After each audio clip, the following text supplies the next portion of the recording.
Olá, Ildete, tudo bem, minha querida? Que bom estarmos aqui mais um dia. Pois é, salve, salve, meu amigo João. Muita alegria, mais uma aula, a 12ª aula, né, gente? 3 meses praticamente já de curso e a cada aula a gente só se apaixona mais por esse curso maravilhoso. E hoje o tema, né, Profecia das Ecoteologias da Libertação. Tema forte. Então, nós vamos dar início. Nos anos 70, no Mato Grosso do Sul, um padre jovem chamado Gildásio Mendes viu a marginalização dos índios guaranis expulsos de suas terras ancestrais e reduzidos a semi-escravos nas grandes fazendas que se impunham, então, na região. E ali, este irmão expressou o grito da terra, o grito dos guaranis e o grito dos pobres em cântico que foi muito cantado pelo nosso povo da caminhada. O poema Guaranis diz assim: Ah, quero ouvir as serenatas, ver crescer as nossas matas e tocar um violão.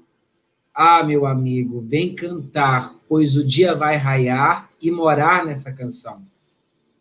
Ah, que saudade do poeta, do artista, do profeta, que o tempo eternizou. Ah, como eu falei das flores, liberdade, beija-flores, que meu coração sonhou. Ah, ver crianças pelas praças, paz e pipa, pão de graça, com cheiro de hortelã. Ah, água pura ali na fonte, e a gente olhar os montes sem ter medo do amanhã. Ah, o meu lindo continente, que fez do sangue a semente para ver o sol nascer. Ah, nossas matas tão bonitas, verdes, mares, campo à vida, quando o dia amanhecer. Há quanta luta na fronteira, tanta dor na cordilheira, que o condor não voou. Há dança e terra guaranis, de uma raça tão feliz que o homem dizimou. Ah, vou nos passos de um menino, no meu coração latino, a esperança tem lugar. Ah, quando bate Ah, a quando bate a saudade, saudade, abre as abre asas as da asas liberdade, liberdade, que que não não para para de de cantar. cantar.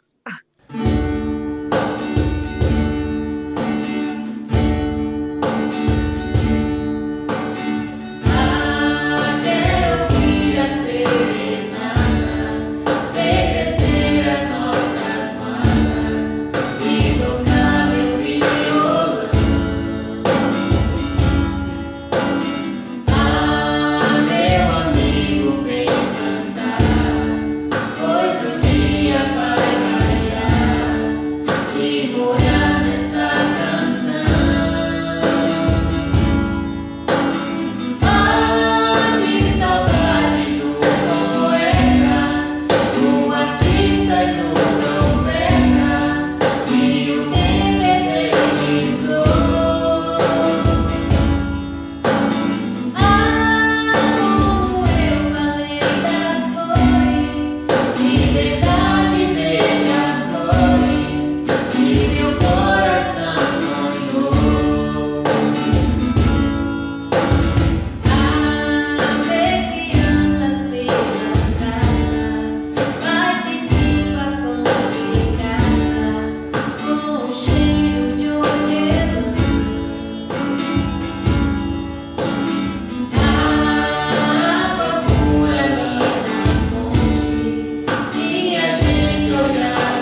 Então, ouvimos essa música Guaranis, essa música da caminhada com os companheiros da Pastoral da Juventude do Mato Grosso do Sul. Então, essa música aí, né, que é de Gildásio Mendes, que a gente ouviu nessas vozes jovens da libertação. E é nessa comunhão com todos os povos originários, com a Mãe Terra, essa Mãe Terra que nos faz gente. Agora nós convidamos o nosso querido irmão Marcelo Barros para início dessa aula. Olá, pessoal, que alegria, coisa boa a gente estar de novo juntos. E hoje para esse tema que nos questiona, nos interpela, mexe com a gente lá dentro do coração, né? Ecoteologias da libertação, mas como profecia. Muita gente pergunta o que é isso. Eu tinha ouvido falar de ecologia, mas nunca escutei ecoteologia, mas ainda no plural. Em Manaus, lá na Amazônia, um dos espetáculos mais apreciados pelos turistas é verem como o Rio Solimões e o Rio Negro, dois rios imensos, dos maiores do mundo, se juntam para formar o imenso Rio Amazonas. Mas por quilômetros, as águas dos dois rios correm paralelas no mesmo leito e não se misturam. Você olha assim e vê, daqui para lá, marrom, daqui para cá, negro, preto. É claro que isso é uma maneira de dizer quando eu digo que não se misturam. Na realidade, aquelas águas vêm de centenas de rios afluentes, que vão se juntando tanto a um rio como ao outro, desde que lá nas cordilheiras dos Andes, que o Gildásio Mendes cantou, né, quando ele falou da cordilheira chorando com a destruição, nasce o Amazonas, que lá na Colômbia se chama Aparinoaque, e se transforma no Rio Solimões e do Rio Solimões em Manaus, Amazonas. Do mesmo modo, vocês lembram que desde a primeira aula deste curso, nós vimos insistindo que as teologias da libertação são como rios nascidos de muitos afluentes e que se desdobram em outros afluentes novos. Da mesma maneira que no Amazonas não dá para separar as águas que vieram de cada afluente, as águas estão todas ali, nas teologias da libertação também não é possível separar os ramos um do outro. Tudo compõe, tudo está junto. Ainda mais agora que depois da Laudato Si, todos nós somos convidados pelo Papa Francisco a ver a ecologia como ecologia integral. Mas é bom a gente entender que a ecologia é um paradigma, quando eu chamo paradigma, eu estou dizendo o quê? Um critério de olhar, uma forma de organizar a vida, o mundo, as relações, e que a teologia entra nisso e faz da ecologia a ecoteologia. A geração das pessoas mais velhas presentes aqui no mundo ainda conviveu com um mundo no qual não se falava muito em ecologia. Isso veio do século XIX, mas quase não era usado. E aí, o que é ecologia? Aí alguém disse, é a ciência das plantas. Não, a ciência das plantas é botânica. É a vida das... Não, a vida é a biologia. Não, então é a vida dos animais. Não, é zoologia. Então, o que é ecologia? Ecologia é a ciência da relação de interdependência. A ecologia é mostrar que tudo está interligado. Lembra da música do Símbolo da Amazônia? Tudo está interligado. Eu não canto, senão vocês vão fugir. Mas é isso. Então, animais, vegetais, mundo mineral, a terra, a água, toda a natureza. Há uma interconexão, há uma comunhão, a uma comunidade da vida. No dia 1º de fevereiro de 2007, cientistas da ONU publicaram um relatório sobre a situação que, na época, era a situação atual do planeta Terra. E, nesse relatório, eles confirmaram que o aquecimento da Terra continuava sendo uma realidade tão assustadora, com consequências tão profundas e terríveis, que, naquele momento que eles publicavam, a Terra tinha atingido o que eles chamavam de ponto do não retorno. Quer dizer, não dava para voltar para cá, não dava para refazer mais o que foi destruído. E aí é uma situação muito grave. O sistema Terra-humanidade ameaçado pela atividade dos seres humanos. É interessante porque quem lembra um pouco a história da humanidade, do planeta Terra, né? Os geólogos sabem que o planeta viveu muitas eras.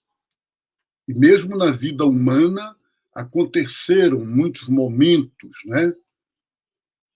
Na era da Terra, as crianças gostam de ver esse filme A Era do Gelo, né? Houve uma era do gelo. Todo mundo ficou sabendo da história dos dinossauros, né? Teve uma época que só se falava em dinossauro. Houve a época dos dinossauros. E aí, de vez em quando, tem uma crise, morre muita gente e tal. Mas, gente, o que há de novo agora é que esta crise é a primeira vez que é provocada pela humanidade. E outra coisa é de uma forma tão assustadora e tão terrível que pode não haver retorno. O sistema Terra e Humanidade, a gente tem que entendê-lo bem. Nós já ocupamos quase 90% do planeta Terra. Quando eu digo nós, quer dizer o ser humano, a humanidade. E o exploramos de tal forma irresponsavelmente que a Terra ultrapassou em mais de 30% a sua capacidade de suportar e de se regenerar. Nós construímos um princípio de autodestruição. Sabe uma imagem que me veio na mente que uma vez eu vi e eu achei muito correta? A do cara que está em cima de uma árvore, em cima de um galho, e ele pega um serrote e começa a cortar o galho. E ele corta o galho, dá do tronco para ele. Aí um amigo embaixo diz: cara, você vai cair, você está serrando e o galho, você vai desabar. Aí ele olha para o cara e diz: o galho é meu, a mim eu faço o que eu quero, não se meta. E boft, é isso que acontece. É uma máquina de morte com armas químicas, biológicas, nucleares, capazes de liquidar a espécie humana e danificar a biosfera para sempre. Isso vem de onde? Aí o Papa Francisco diz: economia capitalista. Funciona à medida que multiplica incessantemente a mesma operação. Qual é a operação? Transformar em mercadoria os mais diversos elementos e bens disponíveis do mundo. A economia capitalista transforma tudo em mercadoria. O próprio ser humano, todas as atividades humanas viram mercadoria. Basta a gente se lembrar da clonagem, das biotecnologias. E aí, no que diz respeito à ecologia, a realidade da Terra repete essa desigualdade, essa injustiça que a sociedade internacional vive no plano político. As situações são muito diversificadas. Toda a Terra está ameaçada, mas as florestas estão mais ameaçadas. Todos os rios estão contaminados, mas os rios dos países pobres estão mais contaminados. O ar está poluído, mas as cidades mais pobres do mundo estão mais poluídas. Quer dizer, todo mundo polui, mas os pobres pagam um preço pior. Na Conferência do Rio já se dizia, em 92, que o animal mais ameaçado da Terra é o ser humano. E se ele não luta contra a extrema pobreza de mais de 2/3 da humanidade, e atualmente, principalmente agora com a pandemia, são milhões e milhões de pessoas jogadas no desemprego, na fome. E aí não há ecologia que resista. Tudo está interligado. O Papa dizia: sem ecologia social, não há ecologia ambiental. Então, um norte-americano médio, gente, ele se sente com o direito de, um único dia, ele poluir tanto a atmosfera quanto 80 indianos, quer dizer, habitantes da Índia. Então, ele polui igual, uma pessoa, 80 indianos. Um rico do primeiro mundo, as pesquisas mostram que eles precisam de 50 litros de água por dia. A imensa maioria dos africanos não consegue 1 litro. Tem gente que não tem 1 litro de água por dia. Então, a ecologia ambiental e a ecologia social depende da ecologia cultural, depende da ecologia interior dos corações da gente, de uma espécie de higiene interior da gente. Tudo está interligado. Agora, por que da libertação? Porque a ecologia não nasceu nos setores conservadores ou no que comumente a gente chama de direita da sociedade. Um dos primeiros movimentos libertadores que levantou essa bandeira foi o movimento feminista. A conexão entre a causa da mulher e a ecologia foi a primeira. Em 1974, a escritora francesa Françoise Daubonne cunhou o termo ecofeminismo. O que é o ecofeminismo, gente? É o potencial que as mulheres têm de fazer uma revolução ecológica que assegure a sobrevivência humana no planeta. E a Vandana Shiva, que eu tenho medo de dizer que é minha amiga, mas que eu tenho uma profunda admiração por ela, nós nos conhecemos em alguns encontros internacionais, ela é indiana, uma mulher maravilhosa, ela diz: o dano provocado à natureza implica também um dano à mulher, já que ambas são exploradas pelo capitalismo patriarcal. Por isso, o movimento feminista luta pela libertação da mulher e une ao feminismo a defesa da terra e da natureza. Infelizmente, as religiões, especialmente o cristianismo, na maior parte do mundo, durante séculos foram omissas em relação a isso. A gente pode até dizer que foram coniventes com essa realidade. Não todas e nem da mesma maneira, mas vamos falar das grandes religiões. O cristianismo, para nós, e na encíclica Laudato Si, o Papa deixa claro a necessidade de uma conversão ecológica. Eu sempre aprendi, como monge, a vida inteira, ouvia falar de conversão espiritual. Agora o Papa diz conversão ecológica. Quer dizer, pede, então, o quê? Pede uma fundamentação teológica, que faça uma revisão de todo o edifício teológico cristão. Portanto, a ecologia pede uma ecoteologia, uma teologia da ecologia. As teologias orientais, gente, foram mais atentas em ligar criação e salvação. No Ocidente, isso vem de décadas mais recentes. Na Alemanha, Jungmann Moltmann, vocês encontram os livros dele por aí.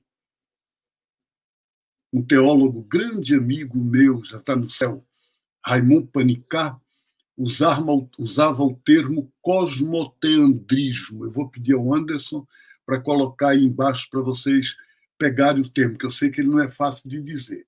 Cosmoteandrismo. Cosmos é cosmo.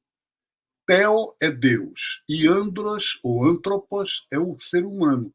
Então, é a unidade entre o cosmos, a Terra e o ser humano. Na América Latina, a versão mais concreta disso é o que o Leonardo Boff chamou o grito da terra, o grito dos pobres. Então, gente, a ecoteologia é teologia da criação, é teologia da salvação, é a questão da divina ruá, que nós estudamos aqui, a pneumatologia. A ecoteologia é o conjunto de tudo, né? Mas eu acho que tem uma pessoa que pode falar isso para nós de uma maneira maravilhosa. Quando ele fala, a gente se encanta. E eu queria trazê-lo aqui agora, o meu irmão, amigo, Antônio Afonso Murad.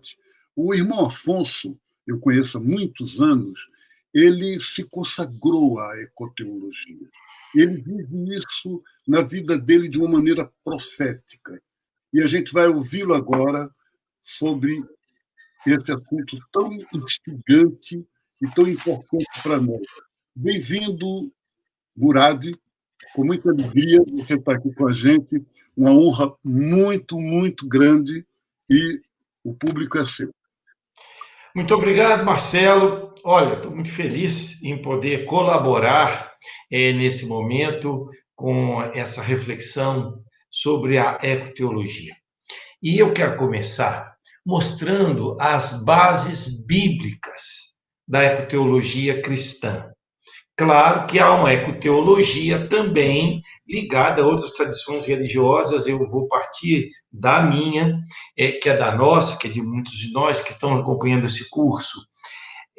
Se a gente olha a Bíblia e se pergunta o que a palavra de Deus tem a dizer sobre essa relação de interdependência, de cooperação, de colaboração da terra conosco, de nós com a terra. Eu diria 7 coisas, 7 pontos assim para iluminar o nosso olhar. A gente começa com a narração clássica do livro do Gênesis. Gênesis 1 e Gênesis 2. Qual é o lugar do ser humano nesse belo projeto criador de Deus? Durante muitos anos e até séculos, o texto de Gênesis 1 foi usado para legitimar um poder destruidor do ser humano.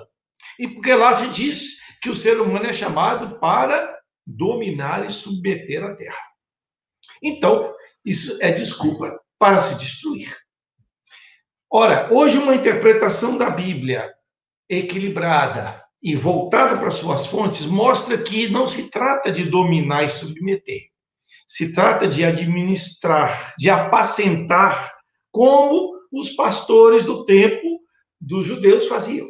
Portanto, há uma missão, sem dúvida nossa, de lidar com a criação, que há um certo domínio, mas é um domínio como Deus domina, amando e respeitando as suas criaturas.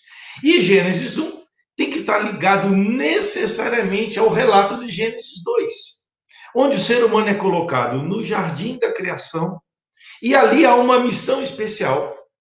Ele e ela têm que cultivar e guardar o jardim.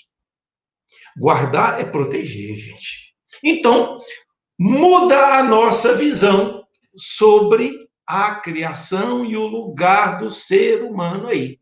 Não é dominar e submeter, é administrar, cuidar e cultivar. Portanto, há uma reciprocidade responsável entre nós e as outras criaturas. E isso ajuda a superar um antropocentrismo desequilibrado, egóico, dominador, que colocou o ser humano como o centro do universo e que tudo girava em torno dele. Moltmann, que você falou aí, tem um livro belíssimo chamado Deus na Criação, onde ele diz, olha, gente, esse negócio de achar que o ponto máximo da criação é o ser humano não é bem assim, não. O ponto máximo é o sábado, é o dia da festa, em que Deus repousa com todas as suas criaturas e as suas criaturas nele. Não é a criação do ser humano. Claro que a gente tem uma missão especial, nós temos algo que é particular, mas tudo isso se coloca dentro de um contexto de comunhão, de colaboração, de interdependência. Gente, se a gente não tem água, não adianta nada ter dinheiro, ter uma imensa sabedoria ou um imenso conhecimento. A gente precisa de água, precisa do solo, das plantas, dos animais, dos outros seres humanos. Então, a gente vive num processo de inter-relação muito forte, que a Bíblia testemunha. E vamos passar aí para essa promessa da terra prometida e da posse da terra. É muito bonito se a gente ler o livro do Deuteronômio, principalmente, quando se promete, olha, você vai entrar na terra prometida. Então, escolhe a vida. Escolher a vida significa zelar das relações entre os seres humanos e das relações com a terra. É interessante ver como no livro do Deuteronômio há uma série de normas para o cuidado com a terra. Por exemplo, não retirar pássaros quando eles estão nos ninhos. Se algum animal está na beira do caminho, devolve ele para o seu lugar. Não abusar do burro e do boi, que eram os instrumentos fundamentais para o arado da terra. Não derrubar as árvores frutíferas até em época de guerra. Por quê? Porque se pensava nas futuras gerações. E não só nas futuras gerações humanas, também dos animais, das plantas, de tudo que nós chamamos hoje a biosfera, a esfera da vida. E se nós vamos para a literatura profética, gente, ali então é a coisa muito bonita, porque os profetas percebem que há uma relação íntima entre a prática da justiça e ser fiéis à aliança com Deus e a terra dar os seus frutos. E que a injustiça, o afastar-se de Deus, leva também à destruição da terra. E também, vocês se lembram que o povo de Israel é exilado, vai para a Babilônia, e quando o profeta Isaías anuncia a esperança de que eles vão voltar para a terra, ele diz assim, que na volta as árvores vão bater palmas, as montanhas vão pular. Gente, olha que coisa bonita. Significa que tem uma sintonia nossa, da terra conosco e de nós com a terra. Se vamos aos Salmos, eu convido vocês a rezar os Salmos, a orar os Salmos, com essa perspectiva ecológica. O Salmo 19, ele começa falando da manifestação de Deus na criação, no sol que nasce todo dia forte, e depois fala da palavra escrita. Ou seja, há uma palavra de Deus que se manifesta na criação e uma palavra de Deus que se manifesta nas normas que ele deixou para o seu povo. E o Salmo 104? O Salmo 104 é uma beleza. Ele põe que Deus vai atuando na criação toda, nos bichos, nas plantas, nos animais, no sol, na lua e no ser humano. E fala, olha só, você conhece a melodia do Salmo 104? Envia teu Espírito, Senhor, e renova a face da terra. A gente pensava que essa renovação fosse só para os seres humanos. O Salmo fala que o Espírito de Deus renova a terra inteira. Todos os processos de crescimento das plantas, de nascimento, vida, morte, decomposição, vida, é o Espírito de Deus que está atuando aí. E mais ainda, a chamada biodiversidade é a grande manifestação da bondade de Deus.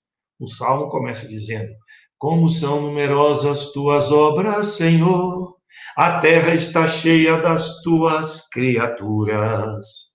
Olha aí, o Salmo, e os últimos Salmos, 148, 149, 150, não só o salmista louva a Deus pelas criaturas, mas convida também elas para, junto com ele e com ela, louvar a Deus. Ou seja, nós vivemos uma grande sintonia e por isso que a gente precisa estar atento, fazer um processo de conversão, como o Marcelo disse, para redescobrir essa sintonia que nós perdemos. E no livro da sabedoria se diz algo tão bonito, que Deus é o amante da vida. E ele ama tudo que ele criou. Lição para nós, né, seres humanos, que a partir da modernidade, como Marcelo falou, perdemos esse respeito, essa veneração pela Mãe Terra e por todos os seres que nela habitam. Deus ama tudo que ele criou.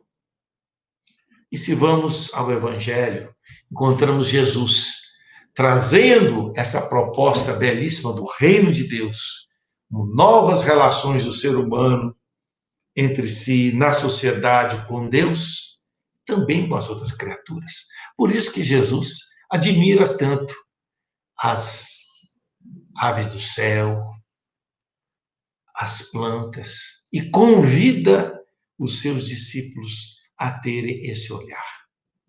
E Jesus morre, ressuscita, e Paulo diz que a ressurreição é o começo da nova criação. As outras criaturas participam junto conosco desse triunfo que começa agora com a ressurreição de Jesus. E nós vamos para o último livro da Bíblia, o Apocalipse, e lá se diz: eis que eu faço nova. Não são todas as coisas, não. No original se fala tudo, todos os seres. E se anuncia um novo céu e uma nova terra. Então, com esse olhar da ecoteologia, a gente começa a compreender de uma outra maneira a palavra de Deus. E mais do que isso, a ecoteologia ou as ecoteologias é todo um esforço para pensar a nossa fé de maneira relacional. Percebendo a participação das outras criaturas nesse belo projeto de criação e salvação de Deus e libertação histórica, que é um projeto único em diferentes fases, repensando o nosso lugar, a nossa atuação no mundo. E com essa pergunta da ecoteologia, vão mudando as nossas concepções, vão abrindo. Por exemplo, a gente fala que Deus é trindade. Ora, o que a ecoteologia começa a perceber? Ora, gente, se Deus é unidade na diversidade, então a biodiversidade, a diversidade humana está enraizada em Deus mesmo, porque ele é unidade na diferença. Olha que coisa bonita.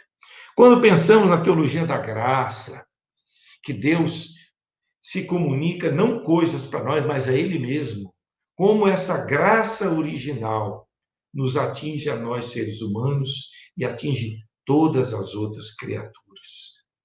Quando tomamos o tema do pecado e da conversão, percebemos que esse não a Deus se transforma, esse desviar-se do projeto de Deus, né? Porque originalmente a palavra pecado, nas escrituras judaicas, significa errar o alvo, desviar-se do caminho. Primeiro começa desviando o coração, o centro do ser humano, e depois vem os atos ruins. A conversão significa esse voltar-se para Deus, que é reconstruir o mundo e as relações. Então, gente, por isso que esse apelo à conversão ecológica é tão forte para nós hoje. E depois, conversando com Marcelo, nós vamos explicitar um pouco as diversas facetas dessa conversão ecológica. Então, a ecoteologia, ela é uma teologia libertadora, sim. Ela liberta de quê e para quê? Ela liberta a gente de uma visão, de um antropocentrismo doentio, que reduz tanto os seres vivos e os seres não vivos que fazem parte da nossa biosfera, como o ser humano a coisas. Liberta disso. Mostra que não é possível continuar com essa escalada de destruição que o ser humano está imprimindo no planeta. Que essa destruição, como a teologia ecofeminista mostrou, atinge a biosfera e atinge também os seres humanos, especialmente os mais pobres e as mulheres. Então, libertar-se disso. E libertar-se para quê? Para uma nova relação do ser humano. Nós, homens e mulheres, de diferentes etnias, gêneros, libertar o ser humano para uma outra forma de viver e de conviver. Padrão de consumo, simplicidade de vida, ecoeficiência, aquilo que a gente come, os nossos alimentos, o que a gente produz, o jeito onde a gente mora, ou seja, vai mudando um monte de coisas a partir dessa percepção. Mais ainda, a ecoteologia traz consigo uma ecoespiritualidade. Uma espiritualidade, um jeito de viver a nossa relação com Deus. E eu diria que esse jeito de viver a relação com Deus passa, primeiro, por um cultivo da gratidão. A gente agradecer, como Francisco de Assis, pela beleza da criação. Da água, do solo, do ar, do canto dos pássaros, das flores, dos frutos que nos alimentam, das pessoas. Essa gratidão desmonta esse senso de dominador. Gratidão. E a gratidão vem junto com o encantamento. O deixar-se vislumbrar pela beleza das criaturas e pela beleza do ser humano. Não só aquela beleza estética, aquela beleza que vem das atitudes de generosidade, de solidariedade, de empatia. E essa gratidão com o encantamento vem junto com uma indignação. Aquela indignação dos profetas. Não dá para a gente continuar indiferente à destruição dos nossos biomas, como tem acontecido. Da Amazônia, da Mata Atlântica, do Cerrado, do Pantanal. E essa destruição não é ocasional.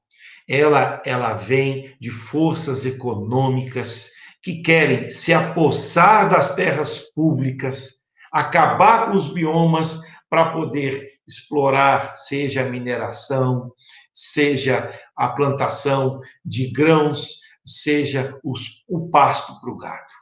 E isso leva a um processo de destruição que impacta na nossa vida, porque tudo está interligado.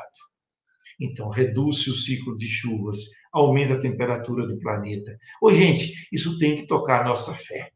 Isso não dá para nós continuarmos com essa indiferença. Ao contrário, o profetismo bíblico e a sabedoria bíblica nos levam a um processo, ao mesmo tempo, de conversão pessoal e também de atuação pessoal e coletiva para a gente criar um planeta diferente. A começar onde a gente vive, nas relações que estabelecemos. Então, meu amigo, minha amiga, a ecoteologia é extremamente atual. E não é só uma teologia do verde, é a teologia da continuidade da vida no nosso planeta, da sustentabilidade, do bem viver, de um viver em comunhão com as outras criaturas, não com a dominação. Marcelo, a palavra está com você novamente. Que coisa bonita, que alegria, Antônio. Afonso, você não se apresentou bem para o pessoal e acho que tem muita gente querendo saber melhor quem é você. Diz um pouquinho, fala um pouquinho de você.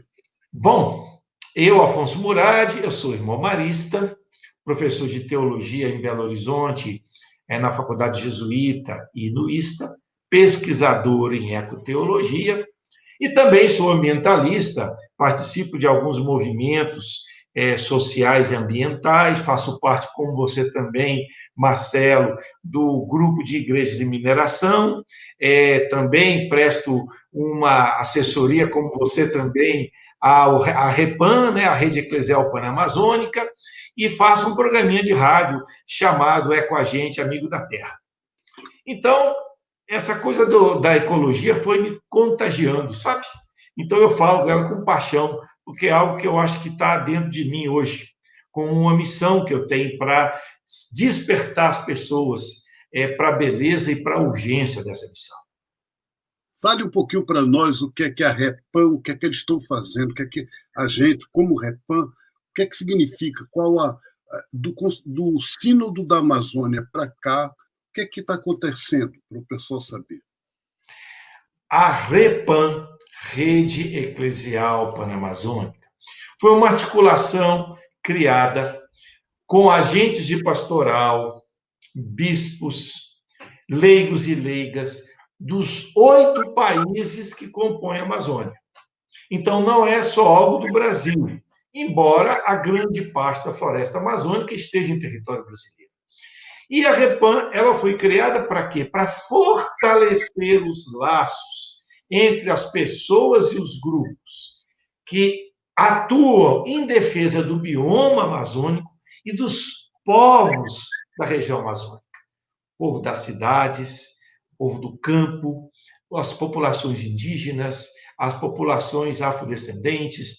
Então, a Repam foi criando essa consciência de que é necessário defender e valorizar a sabedoria dos povos amazônicos e, graças a Deus, isso teve um eco do Papa Francisco, que convocou um sínodo para a Amazônia que aconteceu o ano passado, e o Sínodo da Amazônia, para a Amazônia, fortaleceu as iniciativas da Rede Eclesial Panamazônica. Eu convido você, que está nos ouvindo e nos seguindo, a procurar na internet Repam e ver ali uma série de iniciativas que estão acontecendo na Repam. E mais uma coisa bonita, que a Repam tem uma parceria forte com vários grupos que defendem os povos e os biomas amazônicos.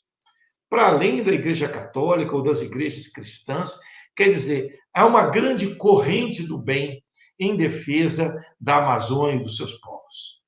Que beleza, que coisa linda. E acho que você agora tocou numa questão fundamental, que é, se não tem uma defesa das culturas, da forma de ver a vida, das espiritualidades originárias, é muito difícil essa luta ficar apenas contida nas atividades sociais, políticas, etc. E aí, o Papa Francisco, no documento de conclusão do Sínodo, mas principalmente na querida Amazônia, na exortação pós-sinodal, fala neste diálogo com as espiritualidades originárias. E um diálogo que é de inserção, não é somente um respeito, que já é muita coisa. A gente sabe como, na história, essas espiritualidades foram desrespeitadas, foram perseguidas, foram proibidas, tanto no que diz respeito às espiritualidades indígenas, xamânicas, como no Brasil inteiro, e não só na Amazônia, as espiritualidades afrodescendentes. E até hoje tem grupos cristãos que costumam, em nome de Jesus, atacar, invadir, destruir terreiros de candomblé ou de umbanda. Então, a ecoteologia, ela trabalha também com essa dimensão. Ela é macroecumênica. E hoje em dia existem muitos grupos até de teólogos que formam a chamada ecoteologia decolonial. Diz para nós um pouquinho o que significa isso, por que decolonial? Esse grupo de teólogos e teólogas, a chamada teologia decolonial, eles e elas perceberam que nós, do continente latino-americano, como também aconteceu na Ásia e na África, nós fomos submetidos a um pensamento ocidental que veio junto com os colonizadores, aquele pensamento que propõe o domínio do homem sobre a mulher, a propriedade da terra e das coisas, não como um usufruto ao bem da comunidade, mas de enriquecimento pessoal, um pensamento que é separado do sentimento e do coração. Então, eles apontam, e elas também apontam, que, junto com esses processos de libertação históricos que nós vamos fazendo, nós também precisamos libertar a nossa mente. Libertar a nossa mente desses condicionamentos que veio junto com o empreendimento colonial português, espanhol, inglês, tanto no passado, porque isso entrou dentro da gente, quanto no presente, porque há novas formas de colonização do pensamento. Por exemplo, a tecnociência, a ciência aplicada na tecnologia, ela é muito boa, mas ela se transformou numa forma de saber e dominação que não respeita a sabedoria dos nossos povos. A gente vê, por exemplo, isso em política urbana. Às vezes, vêm os técnicos propor soluções de saneamento, de moradia, e até tem ideias boas, tem estudos bem feitos, mas não levam em conta a situação das comunidades locais. Já chegam com um projeto pronto e acham que esse é o que vai dar certo. E muitas vezes não dá certo. Por quê? Porque não se ouviu as comunidades locais e não se percebeu algumas coisas que só quem vive ali tem essa percepção. Então, há uma filosofia decolonial e há hoje uma teologia decolonial. No Brasil, duas figuras importantes é o Frei Zenivaldo e também o Carlos, aqui de Belo Horizonte, que, aliás, é um teólogo batista e que tem trabalhado muito esse tema da decolonialidade. Carlos Cunha, né? Que beleza, que maravilha. Acho que você nos deu uma excelente aula e todo mundo está contente e agradecido. Mas a gente, no final da aula, sempre tem o costume de pedir uma bibliografia sobre o tema, para o pessoal que quer aprofundar mais, que quer manter. E hoje essa bibliografia é totalmente sua. Às vezes eu indico uma parte e a pessoa que vem indica outra, mas hoje é você. Que Obrigado. Gente, antes da bibliografia, eu queria dizer que eu fiz uma série de vídeos sobre a Laudato Si. Elas estão disponíveis na internet, você pode acessar, são 9 vídeos. Eu também fiz lá no Instagram e no IGTV vídeos pequenos que eu chamei a colcha de retalhos da ecoespiritualidade. Se você entrar lá no meu Instagram, que é Afonso Murad, tudo junto, você vai encontrar mais abaixo ali esses vídeos que estão à disposição de vocês. São pequenos, didáticos, e também eu procurei fazer de maneira poética. Bom, como obra, vamos dizer, texto escrito, eu sugiro a vocês, nós temos uma obra coletiva aqui, da qual o Marcelo também participou, que é Cuidar da Casa Comum. É um comentário de vários autores sobre a Laudato Si. São textos breves, das paulinas, Cuidar da Casa Comum, Cuidar da Casa Comum. Também na linha da ecologia, porque é interessante, a gente precisa conhecer mais sobre o que é ecologia, para depois fazer a relação com a ecoteologia. Há um livrinho um guia de bolso, do Ernest Callenbach, da editora Peirópolis, que chama Ecologia, um guia de bolso. E há uma coisa mais prática, que é como cuidar do seu meio ambiente, com várias dicas concretas. Agora, na reflexão teológica, a gente fez, sem dúvida, né, gente?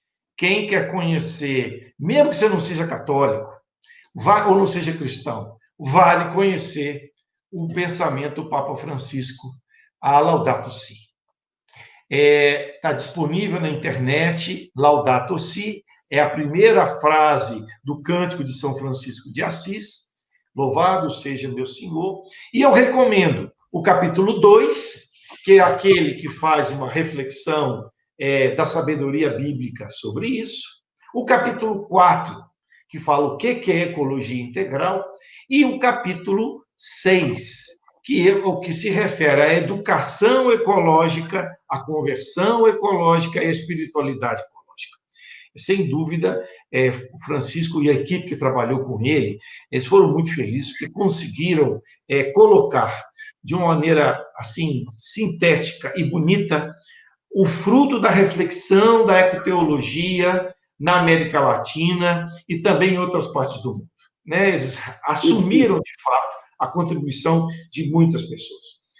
Você falou do Moltmann, tem esse livrinho aqui do Moltmann que é muito bonito, chamado A Fonte da Vida, o Espírito Santo e a Teologia da Vida. E tem o nosso livro, que fizemos junto com o pessoal da Colômbia, que se chama Ecoteologia, um Mosaico. Bom, a bibliografia, ainda bem na internet, vocês encontram muita coisa. Se vocês colocarem lá ecoteologia, vocês vão encontrar artigos, que às vezes é mais fácil para ler, mais rápido, mas é muito importante vocês continuarem esse processo de aprendizagem. Vocês se sentiram motivados? Procurem. Gente, nós estamos finalizando a nossa aula, ou tivemos uma bibliografia muito boa, muito indicada, e nós estamos num momento de campanha eleitoral. A política nossa não é apenas parlamentar. A gente não faz política apenas cuidando de quando chega a eleição. A gente cuida do bem comum o tempo todo, e o bem comum, ou os bens comuns, são principalmente os bens da natureza, os bens da criação. Mas eu queria propor a vocês que conversassem com o nosso pessoal que está se candidatando para vereadores, para prefeito, para prefeita nas cidades, perguntando qual é sua proposta, o que é que a gente propõe no ponto de vista desse cuidado com a casa comum, dessa visão de uma ecologia integral, social, ambiental, interior. Marcelo, diga. Concretamente, eu estava pensando nisso também. Que bom, né? Nós nem conversamos sobre isso. É muito importante, gente, exigir dos candidatos compromissos ambientais, socioambientais. E, de preferência, registrado em cartório. Para que não fique promessa agora. E isso é uma coisa que está sendo feita em alguns lugares do país. Né? Por exemplo, um grupo de pastoral de ecologia ou de pastoral de social chega e diz para o candidato: muito bem, vocês querem apoio? Mas então você tem que... Esse aqui é o nosso programa. Por exemplo, programa socioambiental, resíduo, lixo. Tem muitas prefeituras que até hoje não têm tratamento dos resíduos. Tem lixão, não tem aterro sanitário. Ligado à política de resíduo, favorecer as cooperativas de catadores que retiram material reciclável, utilizam e vivem disso. Terceira questão, tratamento de esgoto. Isso compete à prefeitura e às empresas que tratam da água do esgoto. Grande parte do esgoto das nossas cidades não é tratado, ele é só canalizado. E isso significa poluição dos nossos rios que vão vir abaixo. Quarta coisa muito simples, gente. Plantio de árvores nas cidades.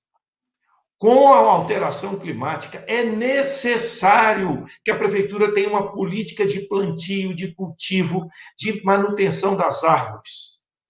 Áreas de lazer, parques, áreas de conservação da prefeitura, para que as pessoas possam sentir esse contato com a natureza, ter um espaço de lazer.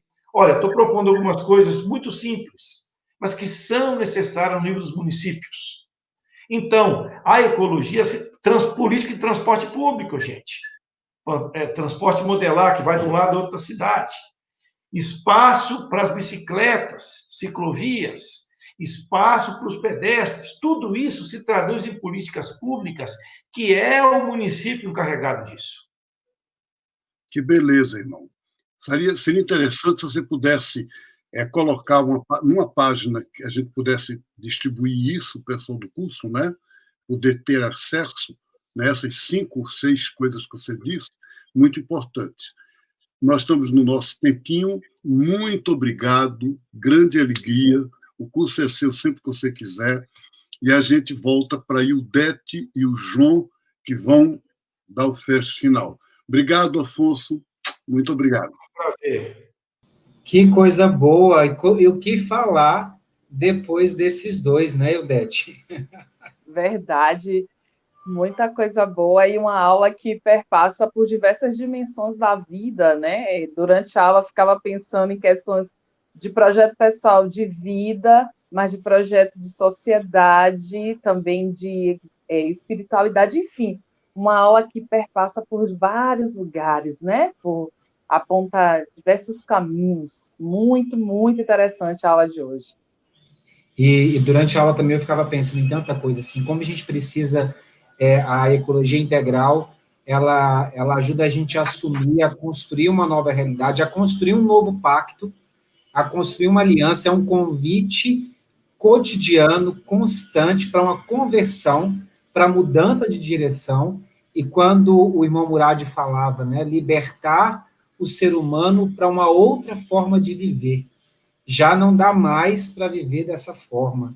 É necessário liberdade. Liberdade, nós estamos falando de liberdade total, inteira, de todas essas formas de controle, formas de dominação, e construir essa casa comum com bastante cuidado, cuidar dessa casa comum cotidianamente. Tudo isso ficava ruminando dentro de mim, e a palavra que eu saio daqui hoje é com compromisso e pacto, porque é isso que a gente precisa fazer com as pessoas que estão do nosso lado, é um convite a partir das nossas comunidades, a partir dos lugares que a gente atua, para a construção de uma nova humanidade, de um pacto, de uma ecologia integral, onde tudo está interligado, não dá para separar nada. Isso, e eu fiquei aqui, né, pensando quando ele trazia essa perspectiva da relação, que você reforça agora, que a gente precisa de fato desse pacto para essa construção dessa nova relação. E tanto passando pela Bíblia, como passando pela história, enfim, por tantos campos, ele trazia que não pode mais ser essa relação de exploração, de dominação, né? E eu acho também muito interessante quando Marcelo Barros, lá no início, faz a alusão ao movimento feminista, que traz essa pauta fortemente, e eu acho que tem toda a relação, a gente pensar, repensar essa relação entre homens e mulheres, entre seres humanos e a natureza, entre negros e brancos, enfim, todas as relações, né, precisam ser repensadas a partir dessa inspiração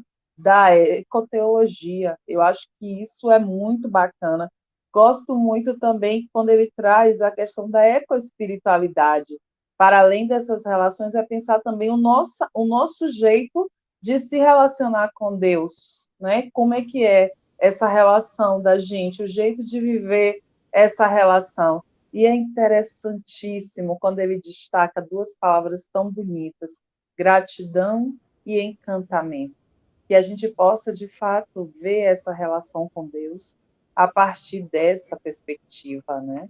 O Marcelo também trouxe a questão das espiritualidades originárias, né? Como que a gente também repensa essa relação, e fez uma alusão ao Papa Francisco, né? Ao Sínodo da Amazônia, e é interessante quando traz a perspectiva decolonial, que esse pensamento ocidental que veio com o colonizador, ele separa do coração, separa do afeto, separa da criação de vínculo. Você não cria vínculo entre as pessoas, entre os seres da natureza. Você cria essa relação de exploração, de dominação. E isso é fundamental para a gente pensar, né? Como é que a gente repensa essa relação a partir da criação de vínculos no lugar do coração, no lugar do afeto. Muito, muito, muito bacana mesmo. E você sintetizou bem, assim, esses elementos. E eu lembrava do que o Papa Francisco fala para a gente, da capacidade da gente desenvolver esses saberes da cabeça, do coração e das mãos. Né? O que é inteligência, o afeto, e nos leva à ação. O Leonardo Boff, no primeiro encontro de espiritualidade nacional das juventudes, ele falava que a espiritualidade ela acontece quando passa da cabeça para o coração. E esse coração ele é feito de afetos, ele é feito de relações. Esse pacto ele é muito importante. Quando o irmão Murad fecha a aula dizendo, olha, nós precisamos, ele e o Marcelo cutuca aí trazendo essa questão das eleições, que é importante, porque esse momento a gente precisa fazer pactos concretos, olhar para essa realidade, a gente sabe aí o tanto de descaso que existe em cada lugar, em cada município, e a gente aí é como que ecoar. Seria muito bom que cada pessoa que está aqui hoje assistindo ecoasse esse vídeo, mandasse esse vídeo para as pessoas que conhecem, para os candidatos, as candidatas, para que a gente pudesse fazer esse pacto. E vamos agora convidar para a gente ter aí os recados da nossa secretaria com os nossos irmãos, para a gente ver quais são as novidades aí da semana. Olá, meus irmãos e irmãs, paz e bem. Que alegria estar aqui com vocês nessa aula maravilhosa. Eu sou o Luiz Felipe, eu vim aqui dar mais uns avisos para vocês sobre nossos cursos. O primeiro é reforçar que o nosso curso já está disponível no site da Universidade Católica de Brasília, através do projeto Esperançar EAD.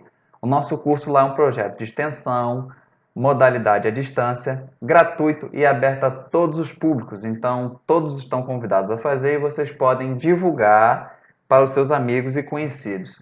Todos aqueles que preencheram o formulário que nós pedimos lá no início do curso receberam um e-mail de convite e informativo da universidade. Então, a gente pede que vocês consultem as suas caixas de entrada e verifiquem também as pastas de lixo eletrônico e spam, porque pode ser que eles tenham sido redirecionados para lá. Mas, se você não recebeu o e-mail, não tem problema nenhum. Basta vocês acessarem aqui o site ead.católica.edu.br/esperançar, procurar lá a aba cursos e procurar pelo nosso curso Teologias da Libertação, módulo 1. Lá vocês também terão todas as informações necessárias para vocês se inscreverem. É importante que vocês façam essa inscrição, principalmente porque lá vai ser o espaço que vai ser gerado o certificado do nosso curso. Então, para quem deseja, é imprescindível que faça a inscrição na plataforma. O segundo aviso é que lá só está disponível o módulo 1. Conforme a gente for seguindo o módulo 2 e o módulo 3, eles serão liberados e todos serão redirecionados automaticamente. E o terceiro e último é que eu espero vocês na sexta-feira para mais um programa, o Teologias da Libertação, hoje, em que nós teremos as respostas das aulas de hoje, desta quarta, e teremos mais um bate-papo muito interessante com mais um convidado especial, o Roberto Malvezzi, que é o coordenador nacional da Pastoral da Terra. Então, esperamos vocês lá, uma boa noite a todos e um grande abraço. Então, a gente agradece pelos recados, pelos informes da secretaria, né? Sempre importante.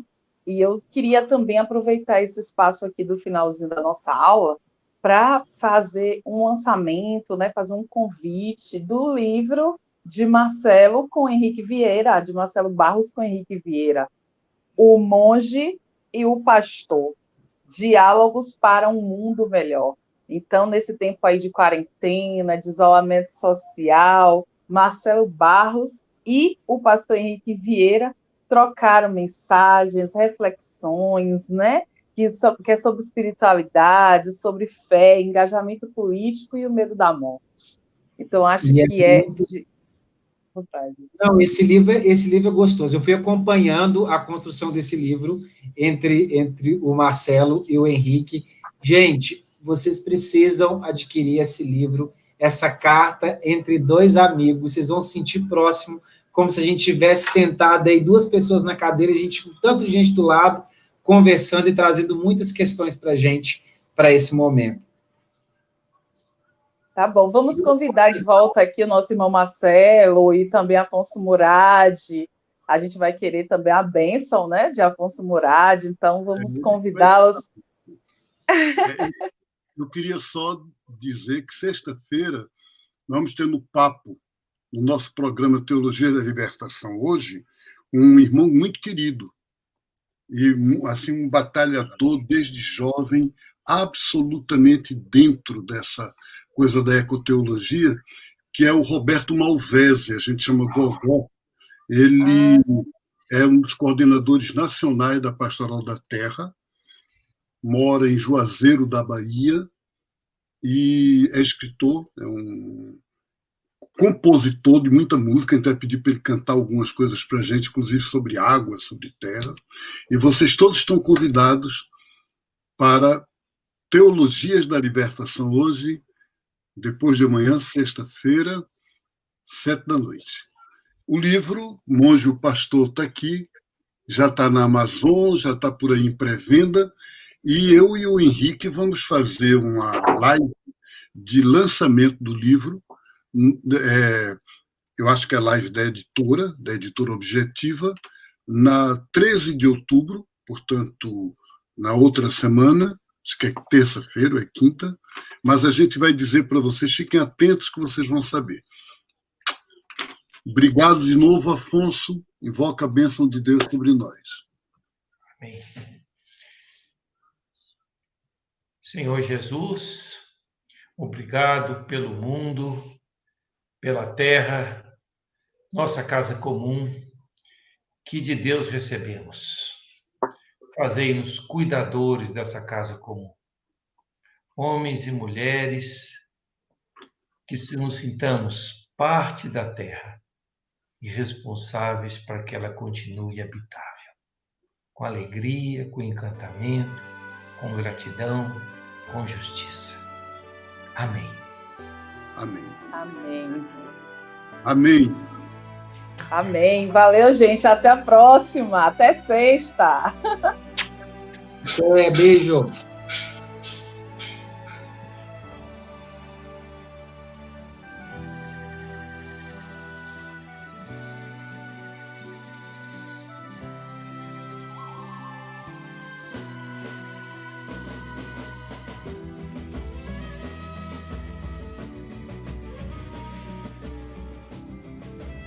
Olá, pessoal.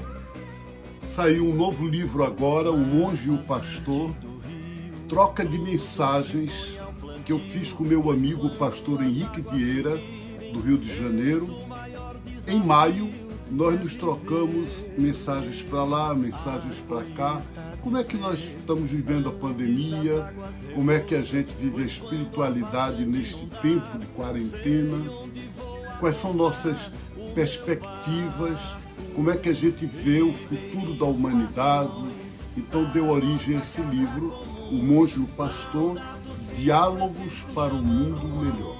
Se sinta conosco nessa troca de mensagens, entre conosco nesse diálogo e vamos em frente. Deus abençoe. Até logo.